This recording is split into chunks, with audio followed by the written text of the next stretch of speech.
Bom, nós vimos no último episódio a definição de integral. A integral é a operação inversa da derivada. Agora nós vamos falar sobre algumas propriedades simples da integral. A primeira propriedade, ela é igual à propriedade da derivada, né? Se eu tenho uma função que é a soma de duas funções, a integral da soma é a soma de cada integral individualmente, tá? Então, como é a operação inversa, eu não vou demonstrar com exemplos. Então, a integral da soma é a soma das integrais. Depois, quando a gente estiver falando em área, isso vai ficar um pouquinho mais claro, certo? A gente diz que a integral e a derivada são operações lineares. Por isso que essas propriedades aqui se aplicam tanto à derivada quanto à integral. Mas isso não é relevante para entender o que está sendo dado aqui no minicurso, certo? Bom, da mesma forma que para a derivada, se eu multiplico uma função g de t por uma constante, a integral disso tudo é a constante vezes a integral de g de t, certo? A gente diz que como k é uma constante, ele pode sair da integral, ele aparece fora multiplicando. Então vamos ver um exemplo de física, de movimento retilíneo, certo? Então, um corpo se desloca em linha reta, movimento retilíneo, com aceleração dada por 6t, certo? A aceleração é 6t, não é uma aceleração constante, é uma aceleração que varia no tempo. Então, não é um mRV, é um tipo de movimento que não se ensina no ensino médio, certo? A aceleração está variando. Se eu derivasse a aceleração, eu teria a taxa de variação da aceleração com o tempo. Isso daria 6. Daria 6 metros por segundo ao cubo. 6 metros por segundo ao quadrado por segundo. Esse 6, em português, é chamado arranque. Arranque é a variação da aceleração. Em inglês, arranque, essa variação é chamada de jerk. Certo? Bom, continuando. Em t igual a zero, a posição do corpo, a posição inicial, S0 é 40 metros. Ele parte de 40 metros a partir da origem, na posição, e a velocidade inicial é 6 metros por segundo, não partir do repouso, certo? Bom, então aqui está o desenho, em t igual a zero, ele está na posição S0, 40 metros, aqui está a origem do sistema de coordenadas. Ele parte com uma velocidade inicial V0 de 6 metros por segundo e vai se deslocar para a direita, e a aceleração é dada por 6t. Pergunta: qual a função que corresponde à velocidade instantânea do corpo, a velocidade do corpo? Foi dada a aceleração. A aceleração é a derivada da velocidade. Eu tenho a aceleração, eu quero a velocidade. Então eu tenho que fazer a operação inversa da derivada, eu tenho que fazer a integração. Tem alguns matemáticos que não vão gostar do que eu vou falar, mas isso facilita bastante a compreensão. Eu posso pensar que esse meu dt que está aqui, no denominador, esse dt vai passar para o outro lado multiplicando, tá? Não é exatamente isso. Então eu tenho que a velocidade é a integral da aceleração em relação ao tempo, certo? E aqui está o dt que passou para o outro lado multiplicando. Se tem algum matemático me olhando, não fique chateado. Isso facilita bastante a compreensão dos alunos e, na verdade, na história da física, foi assim que Leibniz criou o conceito de infinitesimal, certo? Bom, então, eu quero a integral de 6t. 6t é a aceleração, isso vai me dar a velocidade. Qual é a função que, quando derivada, resulta em 6t? Essa função é 3t ao quadrado mais uma constante. Se eu derivar essa função, 3t ao quadrado dá 6t, derivada da constante é zero, resulta justamente no 6t. Como obter a constante c? A constante c, nesse problema, vai ser determinada a partir da condição inicial. Qual é a condição inicial? Foi dado que a velocidade inicial é 6 metros por segundo, a velocidade em t igual a zero. Então, em t igual a zero, a velocidade t igual a zero é 6 metros por segundo. Em t igual a zero, eu tenho 3 vezes 0 ao quadrado mais c. Isso daqui é a velocidade inicial. Daqui, tiro diretamente que a constante é igual a 6.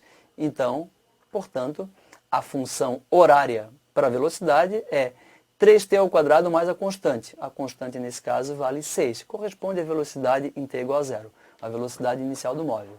Então, eu consegui calcular a velocidade do corpo para qualquer instante de tempo. Para t igual a zero vale 6, para t igual a 1 é 3 vezes 1 ao quadrado mais 6, dá 9. Para t igual a 2 eu posso calcular para qualquer instante de tempo. Eu consigo calcular a velocidade e foi dado apenas as condições iniciais e a aceleração. Bom, segunda pergunta.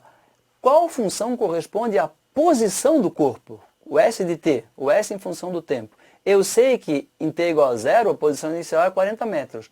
Mas como ela varia depois? Bem, eu já obtive a velocidade eu já tenho. E eu sei que a velocidade corresponde à taxa de variação do espaço em relação ao tempo, a derivada do espaço em relação ao tempo. Então, o que eu tenho que fazer aqui é a operação inversa da derivada para obter o S de t.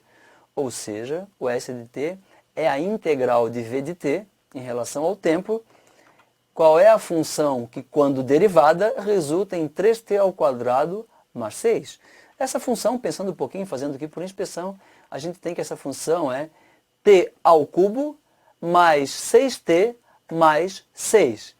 Se eu derivar t ao cubo, isso me dá 3t ao quadrado. Se eu derivar 6t, isso me dá 6. Se eu derivar c, isso me dá 0. Então, a derivada de s de t é v de t, está tudo coerente. Só que eu não derivei, eu obtive o processo através do oposto, da operação inversa, através da integração.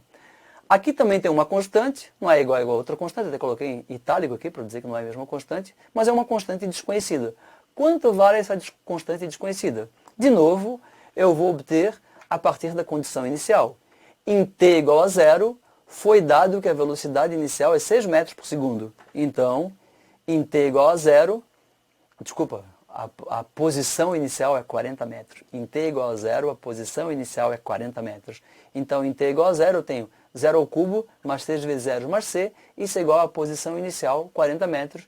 Daqui eu tiro que a constante é igual a 40, consequentemente, eu tenho a função horária que me permite calcular a posição do móvel para qualquer instante de tempo. Em t igual a zero, isso vale 40, conforme enunciado. Se eu derivar s de t, eu obtenho v de t, velocidade inicial é 6, conforme enunciado. Se eu derivar v de t, eu obtenho a aceleração, e isso foi dado. Então aqui eu não fiz derivadas, eu fiz integração, certo? Bom, aqui um outro exemplo bem simples. Seja um movimento com velocidade dada por 4t, certo? Aqui está o gráfico desse movimento, tá? Então, para cada instante de tempo, ele parte do repouso para t igual a zero, a velocidade inicial é 0. A cada segundo, a velocidade cresce 4 metros por segundo. Então, eu tenho uma aceleração de 4 metros por segundo ao quadrado, que corresponde à derivada do v de t.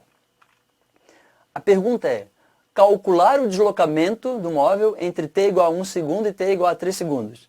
Nós já tínhamos visto isso, que o deslocamento corresponde à área sob a curva da velocidade, entre t igual a 1 segundo, aqui, e t igual a 3 segundos, certo?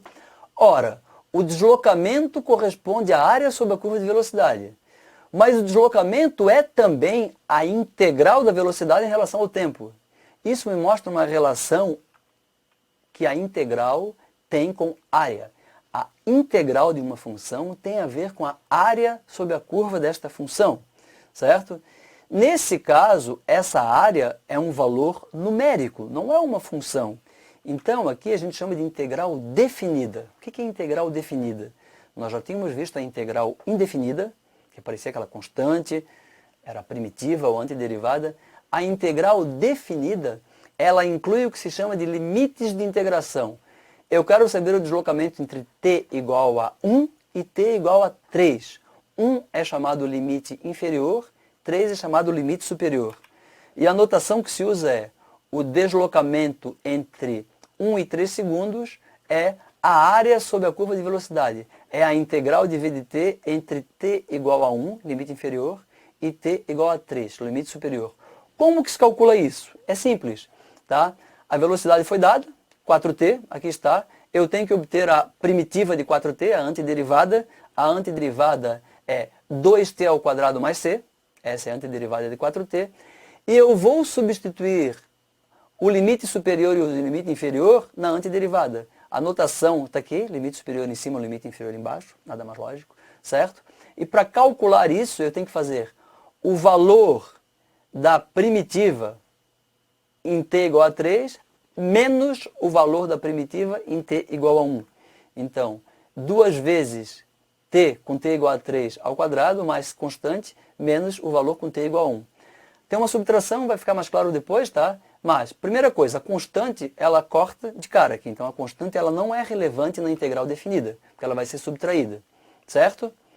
Bom, fazendo esses cálculos aqui, eu obtenho a área igual a 16.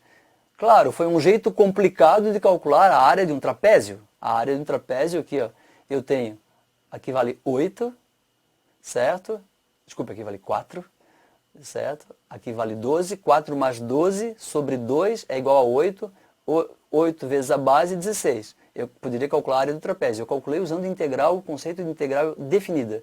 Para lembrar que integral está relacionada à área, assim como derivada está relacionada à taxa de variação. Certo? No próximo episódio, então, a gente vai usar um pouco mais desse conceito de integral definida e falar sobre o teorema fundamental do cálculo. Até lá, pessoal!